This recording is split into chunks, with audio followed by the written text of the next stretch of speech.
Valsts ugunsdzēsības un glābšanas dienests, izmantojot Kurzemes televīzijas informatīvo atbalstu, vēlas atgādināt, ka iestājoties siltam laikam, ledus sega Latvijas ūdeņos strauji kūst. Tomēr makšķernieki liekas šo faktu neievēro.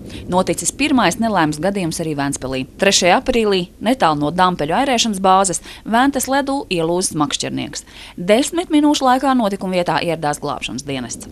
Tika izglābts vīrietis ap 70 gadu vecs, kurš nodots ātrais medicīniskai palīdzībai, un pēc mūsu ziņām ar viņam viss ir kārtībā. Viņš bija novietots uz slimnīcu, bet šodien viņš jau tiks izrakstīts ārā, un ar viņu veselību viss ir kārtībā. Brīdī, kad notikuma vietā ieradās ugunsdzēsības un glābšanas dienests un pašvaldības policija, visi makšķernieki jau bija nokāpuši no ledus, un īsti nebija arī liecinieku.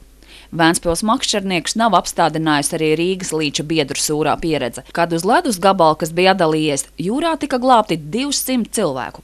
Glābēji vēlreiz un vēlreiz atgādina, ka slīcēju glābšana ir pašu slīcēju rokās. Jāizvērtē, kas ir svarīgāk, vai makšķerēšana, vai veselība un dzīvība, vai pat dzīvība, un tomēr jāskatās to, kāds ir stāvoklis uz upē, un tā tālāk.